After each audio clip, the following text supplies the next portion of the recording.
Hi friends, പുതിയൊരു വീഡിയോയിലേക്ക് എല്ലാവർക്കും സ്വാഗതം. അങ്ങനെ കമലാമ്മനോട് എല്ലാ സത്യങ്ങളും മുത്തശ്ശി തുറന്ന് പറയുകയാണേ. അപ്പോഴേക്കും വേദ വരുന്നുണ്ട്. അപ്പോൾ വേദയുടെ കയ്യിൽ ഫോൺ കൊടുക്കുമ്പോളെ മുത്തശ്ശിയാണെന്ന് പറഞ്ഞിട്ട് മുത്തശ്ശി എന്ന് പറഞ്ഞിട്ട് വിളിക്കും. അപ്പോൾ മുത്തശ്ശി പറയും, മോളെ എന്ത് പണിയാണ് മോളെ കാണിച്ചത്, നിനക്ക് എന്തു പറ്റി, എന്താ മുത്തശ്ശി, എന്താ കാര്യം എന്ന് ചോദിക്കുകയാണേ. മോളെ ശങ്കരനെ ബോധമില്ലാതെ പെട്ടെന്ന് ഹോസ്പിറ്റലിലേക്ക് കൊണ്ടുപോയപ്പോൾ ഞാൻ ഫോൺ എടുക്കാൻ മറന്നുപോയി, അതുകൊണ്ടാണ് നിന്നെ ഞാൻ വിളിച്ച് പറയാഞ്ഞത്. പക്ഷേ നീ ഇത്തരത്തിലൊക്കെ ഹോസ്പിറ്റലിൽ വന്ന് പറയുന്നു ഞാൻ ഒരിക്കലും കരുതില്ല മോളെ. നീ എന്ത് പണിയാണ് കാണിച്ചത്, നിനക്ക് അവിടെ വന്നപ്പോൾ എന്നെ ഒന്ന് അന്വേഷിക്കായിരുന്നില്ലേ എന്ന് ചോദിക്കും. അപ്പോൾ നമ്മുടെ വേദയാണെന്നുണ്ടെങ്കിൽ മുത്തശ്ശിയല്ല എന്നോട് പറഞ്ഞത്, ശ്രീയേട്ടനൊക്കെ എന്തൊക്കെയോ പ്ലാൻ ചെയ്യുന്നുണ്ട്, ശ്രദ്ധിക്കണമെന്ന്. അപ്പോൾ അതിൻ്റെ ഭാഗമായിട്ടാണ് അച്ഛൻ ഇങ്ങനെ ചെയ്തതെന്നാണ് ഞാൻ കരുതിയിരുന്നത് മുത്തശ്ശി എന്ന് പറയാൻ കേട്ടോ. മുത്തശ്ശി പറയുന്നുണ്ട്, എന്നാലും മോൾക്കൊന്നും അന്വേഷിക്കായിരുന്നില്ലേ, മനസ്സിൽ തോന്നുന്നത് വെറുതെ വന്ന് പറഞ്ഞിട്ട് എന്താ കാര്യം, ഇപ്പം എല്ലാം അവസാനിച്ചില്ലേ എന്നൊക്കെ ചോദിക്കുകയാണേ.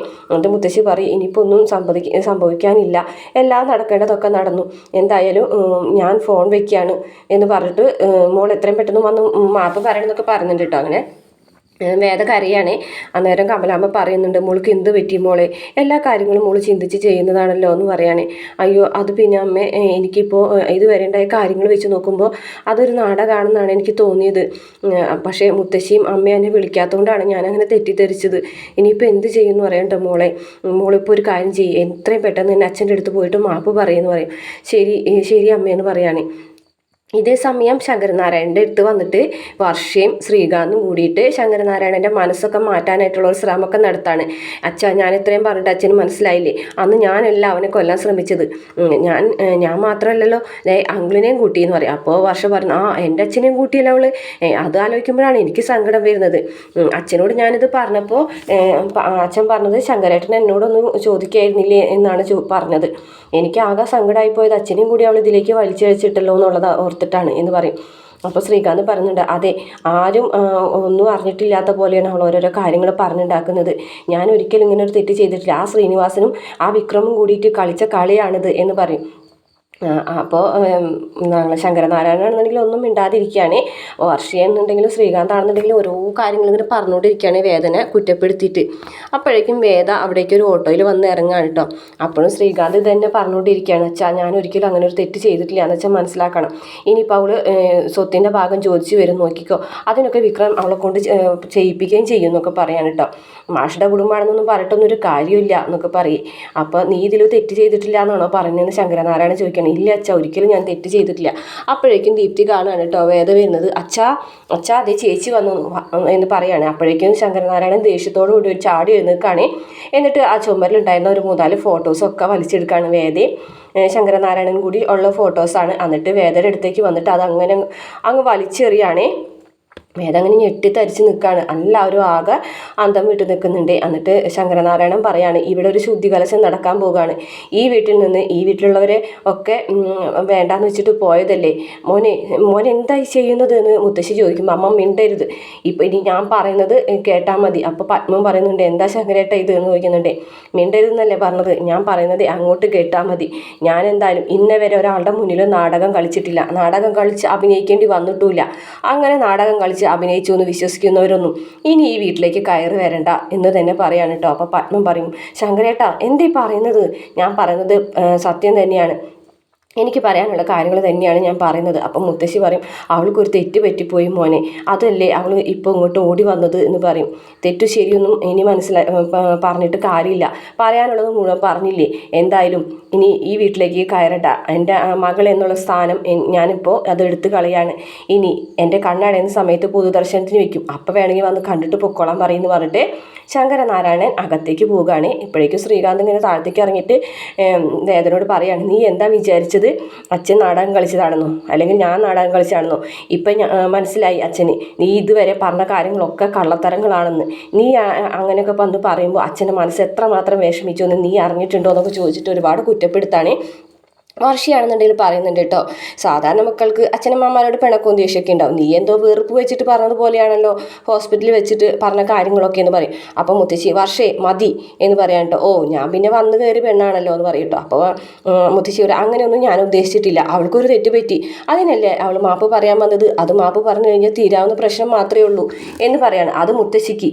അപ്പോൾ ദീപ്തി പറയാണ്, ചേച്ചി അച്ഛന് വയ്യാണ്ടായപ്പോൾ ഞാൻ ചേച്ചിനെ ആദ്യം വിളിച്ച് പറഞ്ഞത് ചേച്ചി ഞാൻ അങ്ങനെ അഭിനയിച്ചതാണെന്ന് ചേച്ചിക്ക് തോന്നിയോ എന്ന് ചോദിക്കുകയാണ്. അപ്പോൾ പത്മ പറയുന്നുണ്ട്, മോളെ ഇത്രയും നാൾ കൊണ്ട് നടന്ന സ്വപ്നങ്ങളൊക്കെ ഒരു നിമിഷം കൊണ്ട് ഇല്ലാതാക്കി കളഞ്ഞല്ലോ നീ എന്ന് ചോദിക്കുകയാണ്. വേദയാണെന്നുണ്ടെങ്കിൽ ഒന്നും മിണ്ടാതെ നിൽക്കുകയാണ് കേട്ടോ. എന്നിട്ട് വേദ പറയുന്നുണ്ട്, അമ്മേ ഞാൻ ഇതുവരെ ഉണ്ടായിരുന്ന സംഭവങ്ങൾ വെച്ച് നോക്കിയപ്പോൾ അച്ഛൻ അങ്ങനെ ചെയ്തു എന്ന് ഞാൻ വിശ്വസിച്ചു പോയി, എനിക്കൊരു തെറ്റ് പറ്റിപ്പോയി അമ്മയെന്ന് പറയുകയാണേ. അപ്പോഴേക്ക് ശ്രീകാന്ത് പറയാണ്, ആഹാ ഇനിയും അഭിനയം നടത്താണോ നീ തെറ്റ് പറ്റിയെന്ന് പറഞ്ഞ് ഇവിടെ വന്ന് മാപ്പ് പറഞ്ഞിട്ടുണ്ടെങ്കിലേ അച്ഛനതൊക്കെ അംഗീകരിക്കുന്നതാണോ നീ വിചാരിച്ചിരിക്കുന്നത് എന്ന് ശ്രീകാന്ത് ചോദിക്കുകയാണേ. അപ്പോൾ മുത്തശ്ശിയല്ല ദീപ്തി പറയുന്നുണ്ട്, അതെ എന്തായാലും ഇത്രയും നാൾ ഞാൻ ചേച്ചിനെ മറ്റുള്ളവരൊക്കെ ചേച്ചിനെ കുറ്റപ്പെടുത്തിയപ്പോഴും മനസ്സുകൊണ്ട് ചേച്ചിനെ ഞാൻ സപ്പോർട്ട് ചെയ്തിട്ടുള്ള ആളാണ്. പക്ഷേ എനിക്കിനി കൂടപ്പറപ്പായിട്ട് ഈ നിൽക്കുന്ന ശ്രീയേട്ടൻ മാത്രമേ ഉള്ളൂ എന്ന് പറയും കേട്ടോ. അപ്പോൾ വേദ പറയുന്നുണ്ട്, നിങ്ങൾ ആരൊക്കെ എന്തൊക്കെ പറഞ്ഞാലും ഞാൻ ജില്ലാ ജഡ്ജി ശങ്കരനാരായണൻ്റെ മകൾ തന്നെയാണ്, ഞാൻ നിൻ്റെ ചേച്ചിയാണ്, നീ എൻ്റെ അനിയത്തിയാണ്, അതൊന്നും ഒരിക്കലും മാറാൻ പോകുന്നില്ല. അത്രമാത്രം വെറുക്കപ്പെട്ടവളായി മാറിയ മോളെ ഈ ചേച്ചി എന്ന് ദീപ്തിനോട് ചോദിക്കുകയാണേ. അപ്പോൾ ദീപ്തി പറയുന്നത്, ചേച്ചി പറഞ്ഞ കാര്യങ്ങളൊക്കെ തെറ്റാണ്, എൻ്റെ അച്ഛനെ കുറ്റപ്പെടുത്തുകയും ഒറ്റപ്പെടുത്തുകയും ചെയ്തിട്ടുണ്ടെങ്കിൽ ഞാനത് ക്ഷമിക്കൂല എന്ന് തന്നെ ദീപ്തി വേദന മുഖത്ത് നോക്കി പറയുകയാണ്. അതിനുശേഷം വർഷയും ശ്രീകാന്തും വീണ്ടും ഓരോരോ കുറ്റങ്ങൾ പറയുമ്പോൾ വേദ പറയുന്നുണ്ട്, ഇതുവരെ എൻ്റെ ജീവിതത്തിൽ സംഭവിച്ചതൊക്കെ കണക്ക് കൂട്ടിയിട്ടാണ് ഞാൻ അങ്ങനെയൊക്കെ കാര്യങ്ങൾ പറഞ്ഞത്. വിക്രമിനെ കൊല്ലാനും വിക്രമിനെ അപകടപ്പെടുത്താനൊക്കെ എത്ര ആൾക്കാർ ഇവിടെ ശ്രമിച്ചു, അതൊക്കെ ഞാൻ ഈ വീട്ടുമുറ്റത്ത് നിന്ന് വിളിച്ച് പറഞ്ഞിട്ടുണ്ടെങ്കിൽ അത് ശരിയാവൂല എന്ന് പറയാൻ കേട്ടോ. അപ്പോൾ ശ്രീകാന്തിന് ദേഷ്യം വരികയാണ് കേട്ടോ. അപ്പോൾ മുത്തശ്ശി പറയും, അതെ വേദ വന്നത് അച്ഛനോട് മാപ്പ് പറയാനാണെങ്കിൽ പറഞ്ഞിരിക്കുന്നു പറഞ്ഞിട്ട് വേദന കൈ പിടിച്ച് അകത്തേക്ക് കൊണ്ടുപോകുമ്പോൾ വേദ കൈ പിടിക്കുകയാണ്, വേണ്ട മുത്തശ്ശി, എന്നോട് ഈ വീട്ടിലുള്ളവരൊക്കെ എന്തൊക്കെ ചെയ്തിട്ടുണ്ടെന്നുള്ള കാര്യം അച്ഛന് ബോധ്യപ്പെടുന്ന ഒരു കാലം വരും. ആ കാരണങ്ങൾ കൊണ്ടാണ് ഞാൻ അച്ഛനെ തെറ്റിദ്ധരിച്ചതെന്ന് മനസ്സിലാക്കുന്ന ഒരു കാലം വരും. ആ ഒരു കാലത്ത് അച്ഛൻ എന്നെ മനസ്സിലാക്കിയാൽ മതി, അന്ന് ഞാൻ ഇനി അച്ഛനെ കാണുന്നുള്ളൂ എന്ന് പറഞ്ഞിട്ട് വേദ തിരികെ വീട്ടിലേക്ക് പോവുകയാണ്. വീട്ടിൽ വന്നിരുന്നിട്ടും വേദ ഇങ്ങനെ കരഞ്ഞുകൊണ്ടിരിക്കുകയാണ്. അപ്പോൾ കമലാമ്മ പറയുകയാണ്, എനിക്ക് ഈ സങ്കടം വരുന്നു മോളെ, എന്തായാലും മോൾ അങ്ങനെ ഒന്നും പറഞ്ഞത് ശരിയായില്ല, പക്ഷേ ഇപ്പോൾ ഇങ്ങനെയൊക്കെ സംഭവിച്ചത് മോൾ വലിയ കാര്യമാക്കണ്ടെന്ന് പറയും. അപ്പോൾ വേദ പറയുന്നുണ്ട്, എൻ്റെ കുട്ടിക്കാലം മുതലുള്ള ഫോട്ടോകളാണ് അച്ഛൻ എറിഞ്ഞൊടിച്ചത്, അത് കാണുമ്പോൾ അച്ഛൻ ഇനി ദേഷ്യം വരാതിരിക്കാൻ വേണ്ടിയിട്ടായിരിക്കും അച്ഛൻ അങ്ങനെ ചെയ്തത് എന്നൊക്കെ പറഞ്ഞിട്ട് വേദന ഇങ്ങനെ കരഞ്ഞുകൊണ്ടിരിക്കുകയാണ്. അപ്പോൾ കമലാമ്മ പറയണ, മോളെ അങ്ങോട്ട് പറഞ്ഞയക്കേണ്ടായിരുന്നു, ഞാനല്ലേ മോളെ അങ്ങോട്ട് മാപ്പ് പറയാനായിട്ട് പറഞ്ഞയച്ചത്, 2 ദിവസം കഴിയുമ്പോൾ സാധാരണ പോലെയായി മാറിക്കോളുമായിരുന്നു, ഞാനാണ് ഇപ്പോൾ തെറ്റ് ചെയ്തതെന്ന് തോന്നുന്നു, മോളെ സങ്കടം കണ്ടിട്ട് എനിക്ക് സഹിക്കാൻ പറ്റുന്നില്ലല്ലോ എന്നൊക്കെ പറയുകയാണേ. അപ്പോൾ വേദന ഇങ്ങനെ കണ്ണ് തുടച്ചിരിക്കുന്നത് കാണുമ്പോഴേക്കും വിക്രം വരികയാണ് കേട്ടോ.